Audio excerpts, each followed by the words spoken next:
Today's guest is Rabbi Manis Friedman. Rabbi Friedman is a world-renowned author, therapist, teacher, and speaker. He is the Dean of Bais Chana Institute of Jewish Studies, located in St. Paul, Minnesota. He is the founder of It's Good to Know, and the rabbi is also featured in the award-winning documentary, The Lost Key, which can be found on Netflix. The rabbi speaks to people of all faiths and no faiths. Today, we will be discussing Rabbi Friedman's book, The Joy of Intimacy, a soulful guide to keeping the spark alive. Before we commence, I just wanted to read one of the many accolades that Rabbi Friedman received for his book.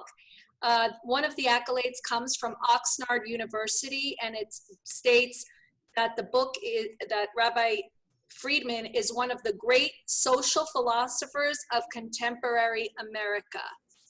Welcome to the show, Rabbi. It's an honor to have you here today. Let's get right into our interview because we have lots to discuss. First, thank you, Rabbi Friedman, so much for joining us today. Both Ken and I follow and listen to all your videos on YouTube. We are both great fans, and we both read your book, The Joy of Intimacy, and I have to tell you the truth, when we ordered it, being happily married for over 25 years, we really thought that we knew everything about a relationship and we have it all, under control.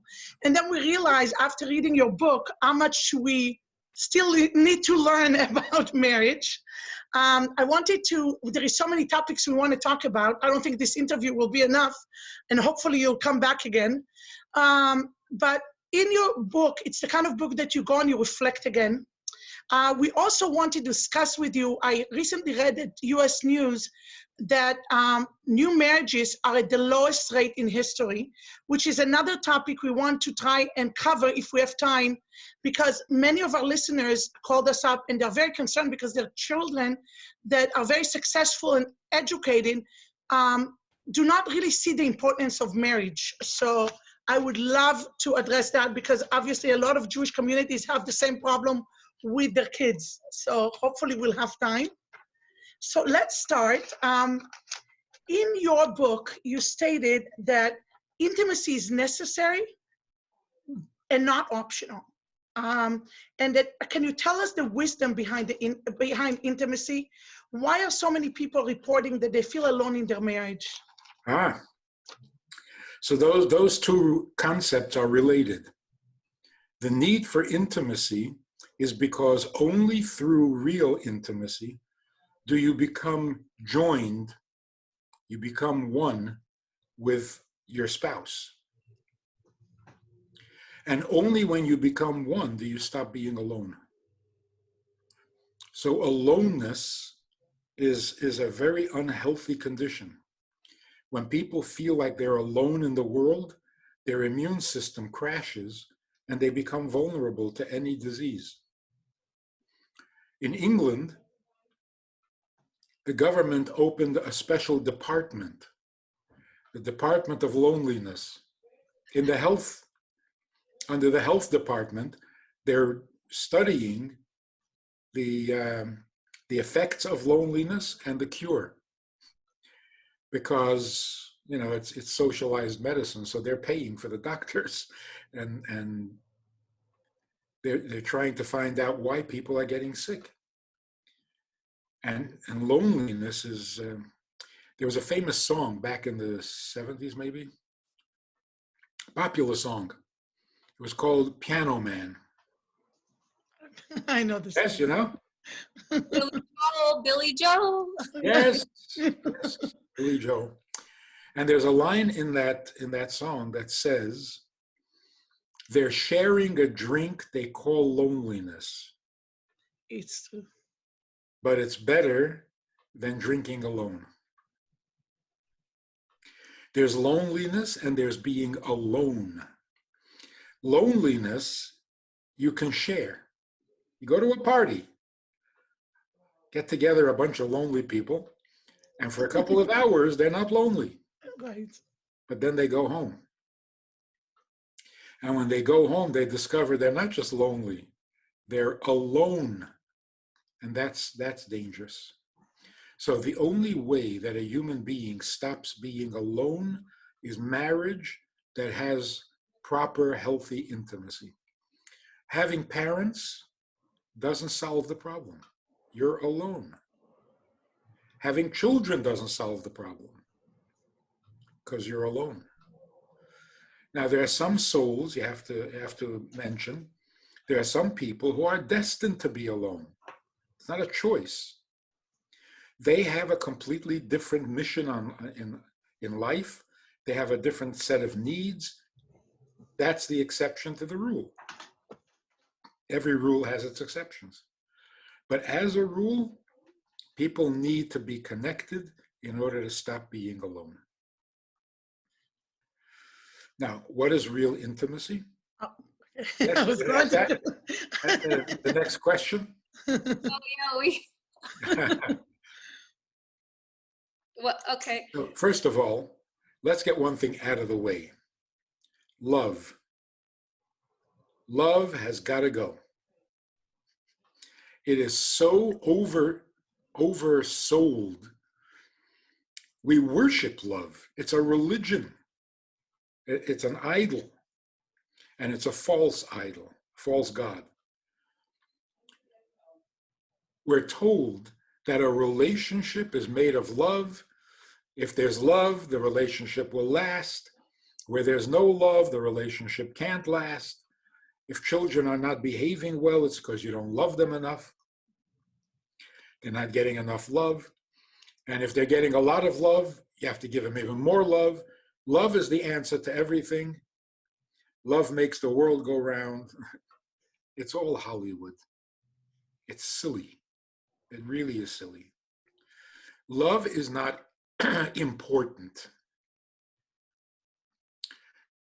Love is not important. Love is appropriate in certain relationships. If someone is important to you, for whatever reason, but genuinely important, then you ought to love them. If you don't love them, they're still important. A person who is not important in your life, there's no relationship, then no matter how much you love them, they're still not important. Like chocolate. Everybody loves chocolate. Everybody loves chocolate, but you can't say chocolate is important. You can live without chocolate. Maybe. Not well, not happily. But so.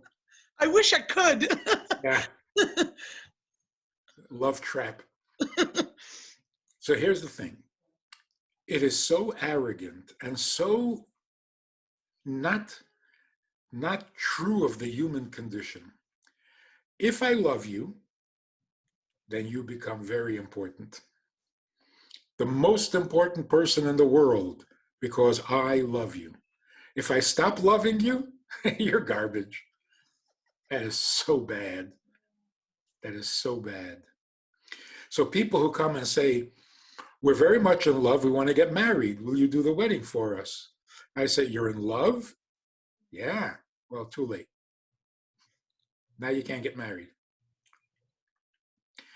If you're marrying for love and you're already in love, what do you need the marriage for? The reason you're getting married is to share love. Well, you're already in love. What is the point of the marriage? So people say, oh, to make a commitment. To make a commitment to what? To stay together no matter what happens, for better or for worse, in sickness and in health. Yeah, except that if you stop loving, it's over. So there's no commitment. There's a huge condition.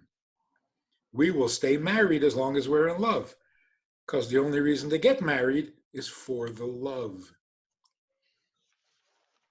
So I published a book back in 1990 about relationships, and I wanted to call it, the publisher didn't accept my choice. I wanted to call it Shut Up, I Love You. They didn't like that. Shut Up was too vulgar in 1990. So they chose instead the title of Doesn't Anyone Blush Anymore? But I wanted to call it Shut Up, I Love You, because that is so much the problem.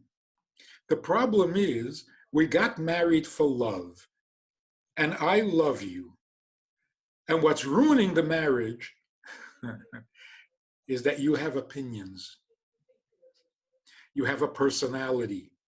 You have needs and moods. I didn't marry you for that. So love me and shut up. It is so nasty. This love business is so corrupt. Okay, let's put it another way. If I were to say, I want to marry you for your money, everyone would think that that's terrible. Why? If you have money and I like money, it's a perfect match. Why not? So most people say, well, what's going to happen when the money's gone? Good question. What's going to happen when the love is gone? Same thing. What is so really ugly about marrying you for your money? If I say I want to marry you for your money, if you just listen carefully, you will realize what I'm saying is, can I just have the money? Just give me the money. Needs you. No, that doesn't work. I have to marry you for the money? Okay, I'll marry you for the money. I'm never married to you. I'm married to the money. It is so insulting. Now, what if I marry you for your looks? What if I marry you for your sense of humor? What if I marry you for your very good qualities? You're kind and you're smart and you're strong. What am I married to? I'm married to kindness, to smart, and to strong. So if I find a weakness in you, ruins everything. If in some area you're not so smart, but the point is, I'm not married to you. I am married to something about you. That's why you still feel alone, even though we're married. And you can't even think of what's making you unhappy. I had a question for you that I was going to ask you a little bit later on, but I think I should bring it up now since you brought this up right now. You're basically saying it's a fundamental mistake to marry somebody for money or their looks or for intelligence. Or love. Right. Then why not just marry anyone? Yes. Can you talk about the connection you need to find in finding a spouse? Yes. You can't, ideally or hypothetically, you can marry anyone. Two good people can make a perfect couple. All it takes is goodwill. That's theoretically. But in reality, there are certain things that we see in other people that make us very uncomfortable. Whether it should or shouldn't, that's besides the point. It does. If I find something that makes me uncomfortable in you, then I should not marry you. Because I'm just going to become more uncomfortable. So what is the matchmaking or dating or search for Mr. Right? By the way, you know the joke about the woman who says, we're getting divorced. I looked all my life for Mr. Right and I finally found him. But nobody told me that his first name is Always. I like that. I never heard that one before. I never heard that either. It's funny. So what are we looking for? We're not looking for something to marry. It's not like I want to find something about you or many things about you that I want to be married to. I want to be married to you. So why do I have to check out your personality and your looks and your thinking and your values? I just want to make sure that there's nothing that will make me uncomfortable, because then I won't be able to love you. What would be an example of Right, I was just going to ask. Anything. such? Anything. I don't like the way, I don't like the freckle on your nose. If it makes me uncomfortable, I shouldn't marry you. But then isn't that looks? Then that ties into like you're marrying someone for their looks. No. You're not marrying them for the looks. The looks that you see does not make you uncomfortable and does not interfere in the relationship you're going to have. So it's really a process of elimination. It's not, I want to see something in you worth marrying. I want to make sure that there's nothing in you that will prevent me from loving you. But that can take a lifetime, because sometimes I see so many couples, even some of our friends that ended up and they said, okay, either through a shidduch and they thought that there was nothing that will annoy them. And for example, when they started having kids, like let's say the guy used to help them and they were in the honeymoon stage, and then the kids came and they did a lot of things that annoyed either couple, and they ended up, so some of those things, because if you marry somebody and you have like nothing in common, let's say you take somebody who's very educated and then they might meet a really nice person, and with life, they start, I know a lot of people, some of, that I even know that wanted to marry a very, let's say they said, I don't want to marry a woman who has a career. I want a very traditional woman. And then as life progressed, they were not happy with their choices. And it's not that the person changed, the other person changed, the person who married them, because of certain things. And then with time, things changed. So here's the thing. If you are attracted enough, and we need to talk about attraction too. If you're attracted enough, comfortable enough to marry, then whatever issues do come up, surprises, things you could not know before, you'll be willing to work at it. This is your spouse. This is your wife. So you'll work at it. But if the only reason you married is for the looks or for the love or for the intelligence, and it turns out that it's not there, what would make you try, stay in the marriage, work at it, fix it? Okay. Number two,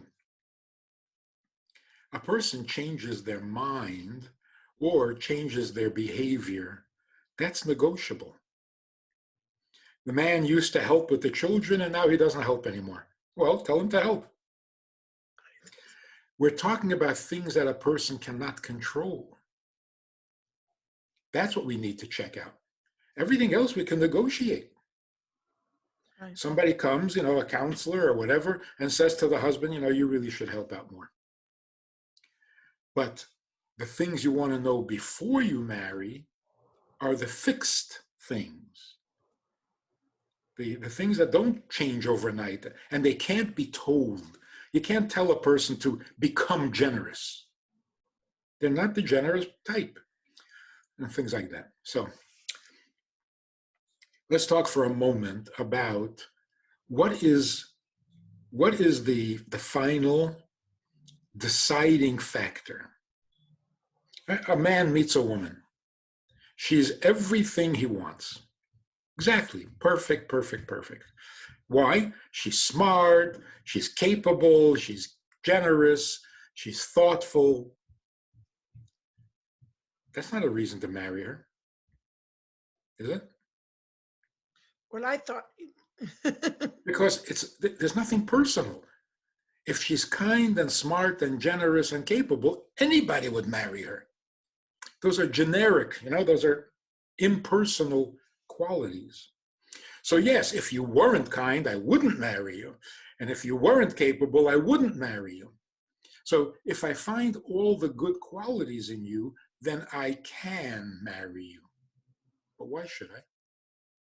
You talk a lot about what you can give someone else, not what they can give you. Yeah, but that's when you're married. Mm-hmm. In the process of deciding, which is very scary, and I've heard from women who are highly, highly successful in business, powerful, powerful women, very independent, and in a quiet moment, they said, I just want somebody to marry me off. I don't want to go through this process. I just want to wake up married. I want my father to marry me off like in the olden days.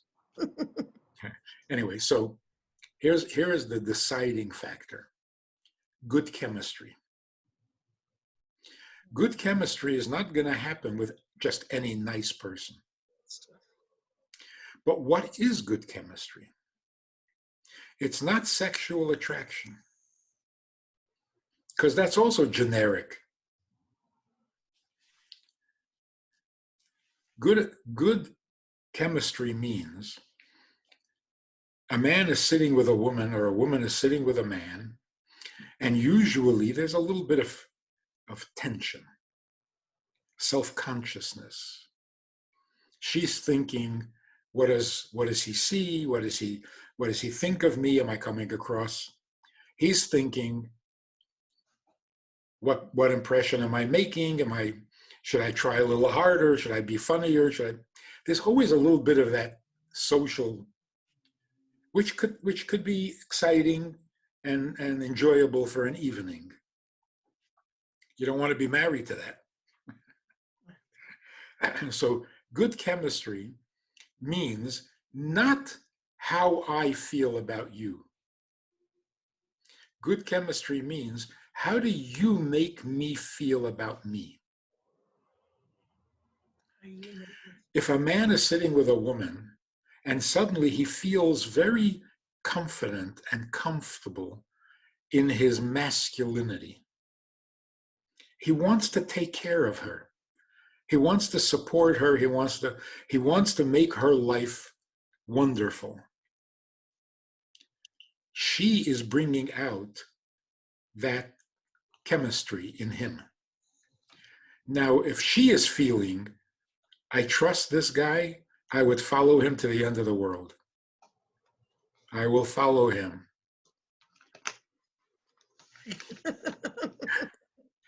So she is feeling very confident in herself. That's good chemistry. And that's not going to happen with just any nice person. So you would say it's the way another person makes you feel about yourself. Is that correct? About your gender. About your gender. Okay. She has to make him feel like a man, and he has to make her feel like a woman. Okay. Not like an object. Okay. Okay. So for example, a woman calls and says, I'm going out with this guy. I've never met anyone so nice. He is so kind. He's so gentle. He's so thoughtful. He's so helpful. I don't know why I'm hesitating. Why am I hesitating? Because you really should adopt him, not marry him. It's your maternal instincts that are working here. He's so sweet. He's so gentle. He's so kind. He's so safe. That's not what you're looking for. You're looking for a husband, not a puppy. On the other hand, a man calls and says, I'm going out with this woman. I have never met anyone like her. There is nothing she can't do. She is smart and she's brave and she's fearless. She is amazing. Why am I hesitating? Because she doesn't need you. What are you going to do for her? Whatever you can do, she does better. So you want to marry someone, a man wants to marry someone where he can be a provider. He can bring something that she doesn't have, something. A little more maturity, a little more smarts, a little more capability, a little something that she I have can to ask you, can it be the other way around? It can, but that's if it happens, it happens. It's unpredictable, and it's not the rule. The rule is a man's greatest pleasure is to know that he gave something of value. And the woman's greatest pleasure is knowing that that she nurtured something valuable.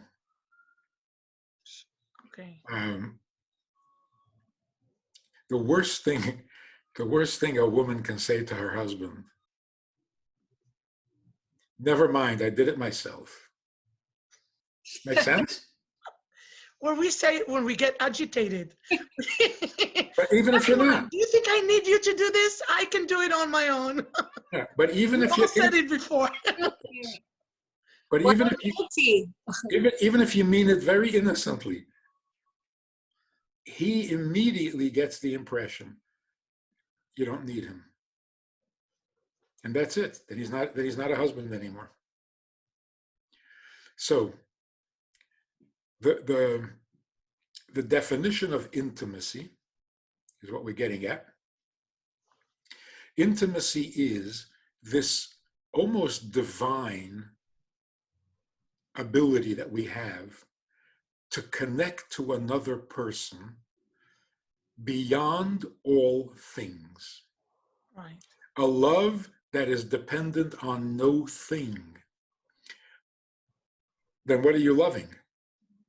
The other. So if a man says, I love everything about my wife. I love everything about my wife. So first of all, he's a liar. But even if it was true, your wife wants a divorce, and you're telling me you love everything about her? What am I not getting here? Right. He loves everything about her. He doesn't need her. What she gives him, what she does for him, he loves. Her, I don't know what he needs her for. Intimacy means I need you in my life, not something from you. So if God forbid, and I have to go to an extreme to find an example. If God forbid you marry a guy who is the best looking, the strongest, athletic, intelligent, capable, rich, famous, like Christopher Reeves. Remember him? Yes. Of course. And then he falls off a horse. And he becomes crippled. And he is completely paralyzed. Which means you're not getting anything from him anymore. He can do nothing for you. You're still married to him?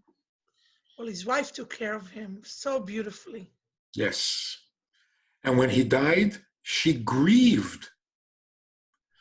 And if you were callous, you would say to her, what are you crying about?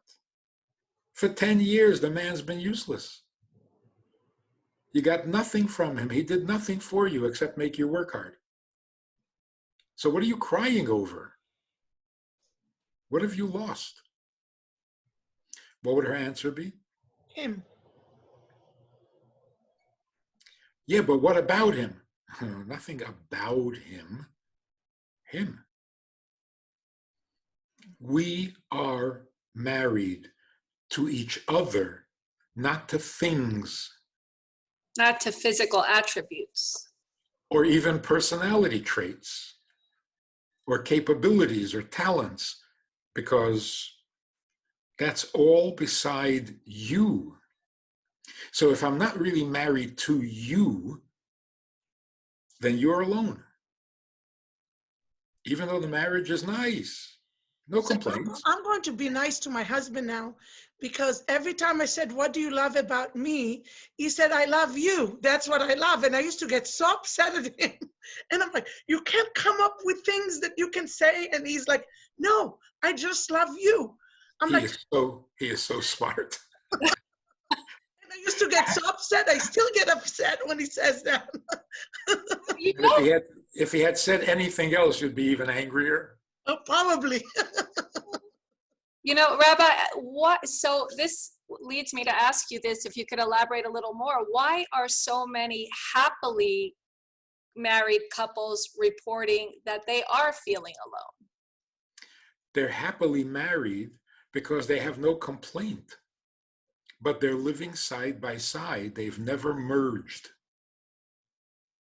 because they like things about each other. So that's like saying, I married you for your money and you still have money, so it's good. But it's not. So the word love describes a thing.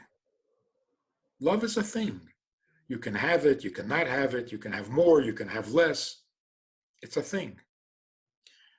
Things get in the way of an intimate relationship.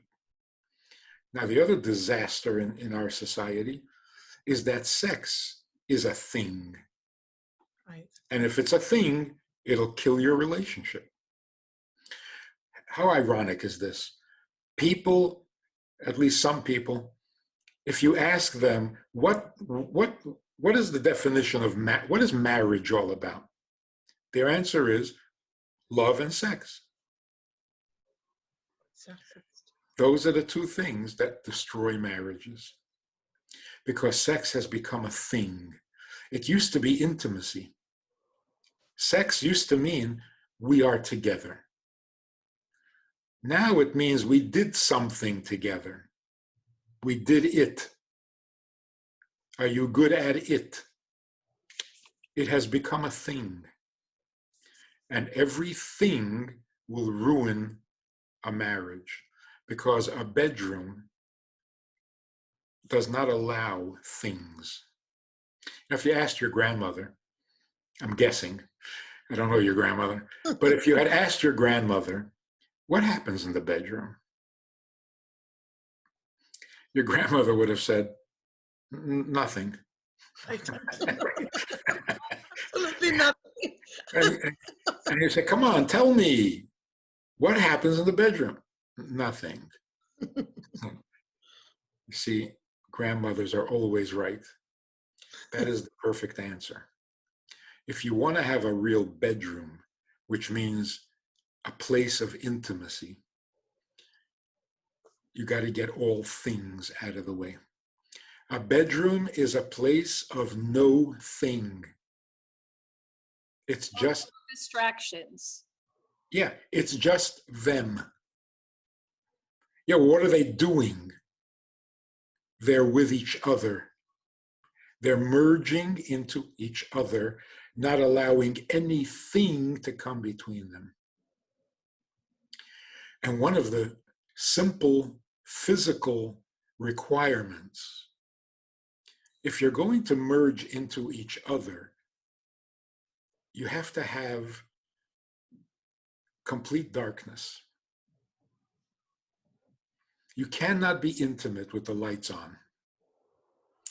Intimacy with the lights on is actually pornography. Why do the lights have to be off? Because your eyes sees. What does the eye see? Things. An eye can't see a person. It can only see things about the person. How tall, how skinny, what color. Even if you're looking at your spouse, you're going to see something that's going to get in the way of the intimacy. It'll turn intimacy into a performance. And it's a disaster. It is such a disaster that the sexual revolution this freedom to be openly sexual and free love, remember in the 60s?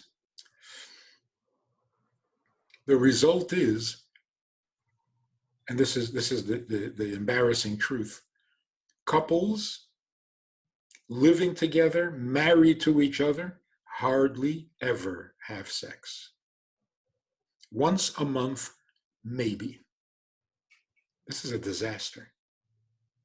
This is how a nation becomes extinct. And why aren't they? It's boring, too much pressure, too much anxiety about it. Okay, are we running out of time? Yeah. Can you see my beard? Yes. Yes. Some guy comes over to me and he says, I'm just curious, do you sleep with the beard under the blanket or the beard on top of the blanket? What is the answer? You couldn't after that question. I had never thought of that. And once he asked me, I couldn't sleep for a week. You probably. I became self-conscious about it. It became a thing. And now I couldn't sleep. Above, no. Below, no. Back and forth. Once you take something perfectly natural and make it into a thing, you ruin it. So you go to the supermarket and a checkout counter, and there's a magazine. Every month, there's at least one magazine that says 14 secrets to better sex. What does that do to people? There are 14 things I don't know. You want to ruin a good marriage? Oh, it's so easy. Just say to a husband, so sex with your wife, pretty good? Yeah, I think so. Well, wait, how will I know? All of a sudden, you've killed it. So the Me Too movement, which is so much in the news, it's not men abusing women. That's been going on since the beginning of history. It's not power that corrupts and people are taking advantage of their power. That's also been around forever. What's happening in our society is, back in the 60s, men and women agreed that love should be free. It was such an exciting idea. It was like discovering eternal life. From now on, we're going to be free. No more guilt trips, no more embarrassments, no more hiding, no more games. Free love. Rabbi, I know that you have to go soon. Before we end, can you just discuss briefly how the coronavirus relates to our topic tonight? How you mentioned at the beginning of the interview, how being alone can cause illness. There is nothing intimate about coronavirus. Well, let me just finish that thought. Where was I? Oh, the Me Too. What happened was, free love means we have no respect for intimacy. It's free. So if you ask these men who are being accused of all sorts of misbehavior, and you say, don't you have respect for women? I can imagine that many of them do. So you ask, so why did you do that? He said, do what? There was nothing. It was nothing. We're supposed to be able to have some fun. We're having fun. Now we discover that free love is abusive. There's nothing fun about it. But it's not men against women. it was mutually agreed to take all the meaning, seriousness, importance out of intimacy. Just have some fun. What's the problem? Well, no, it's not fun and games. Now, the being alone with Corona is not loneliness. It's not. That's people are discovering they were so afraid of the idea of being home for a long time, which is really dreadful. We were actually living like this. Can you believe? The average person was terrified of being home for too long. What kind of life is this? The thought of being home with your own children scared you? Made you uncomfortable? Boy, we were on the wrong track. We don't ever want to go back to that again.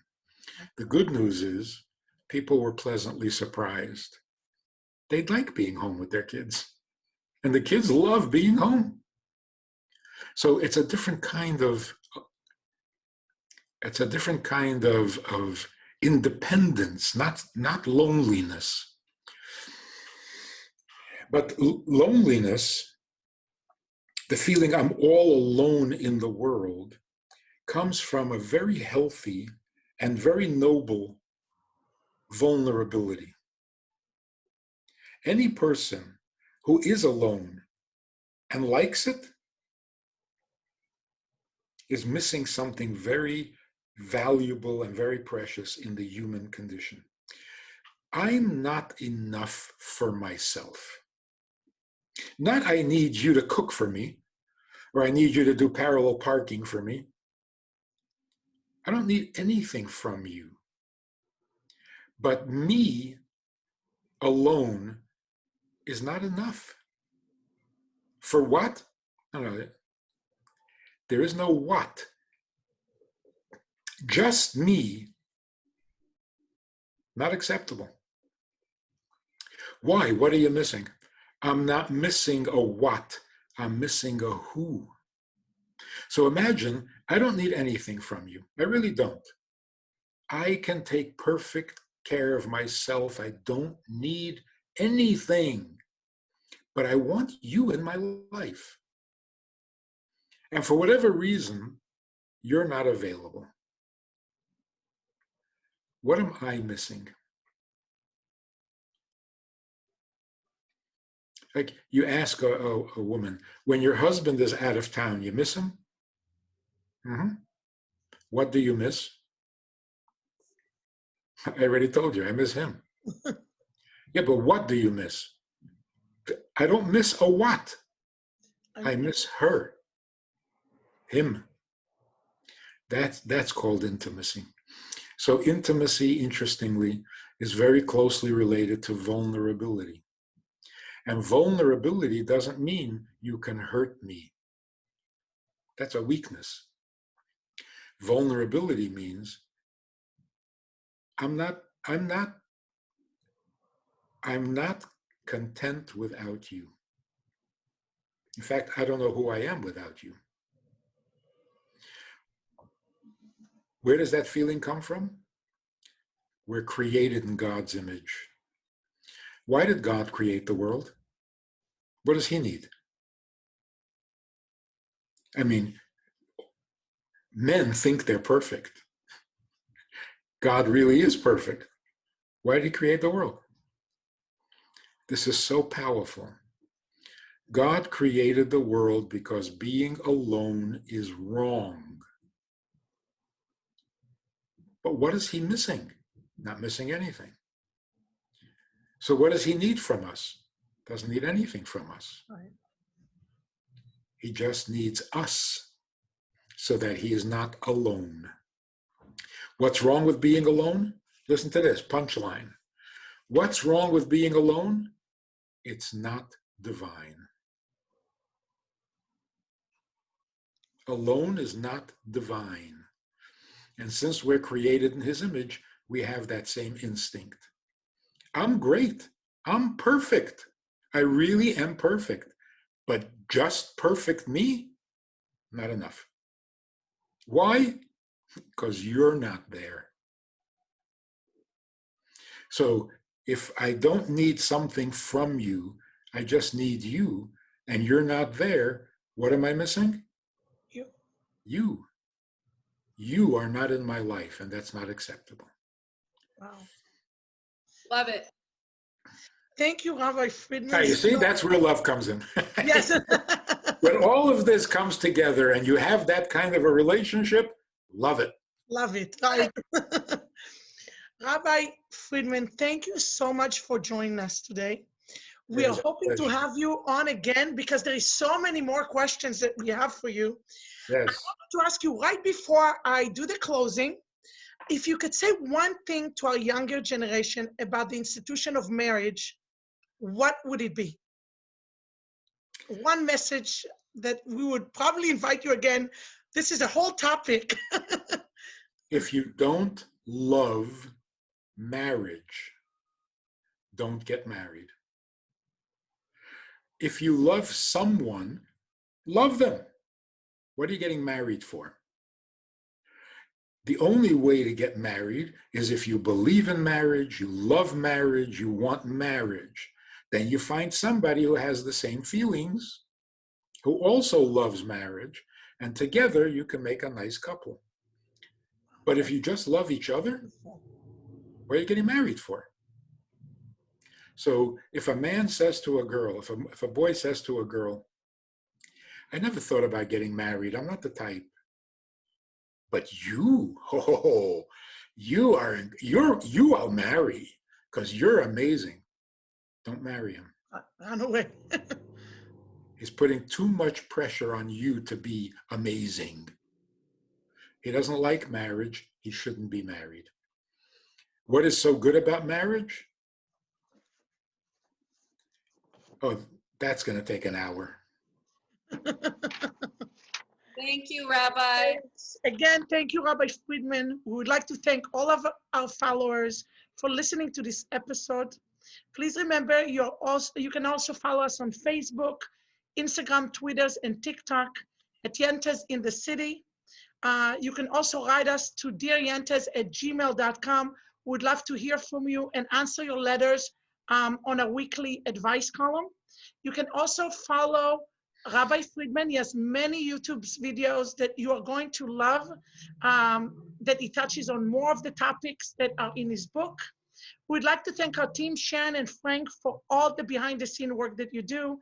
And thank you for our sponsors, Soft Smart System International and Conquest Realty Investments. We hope you enjoyed this episode. We have a lot more coming.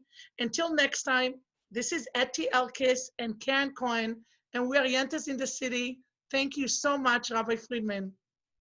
Thank you. Thank you. Good night. Good night.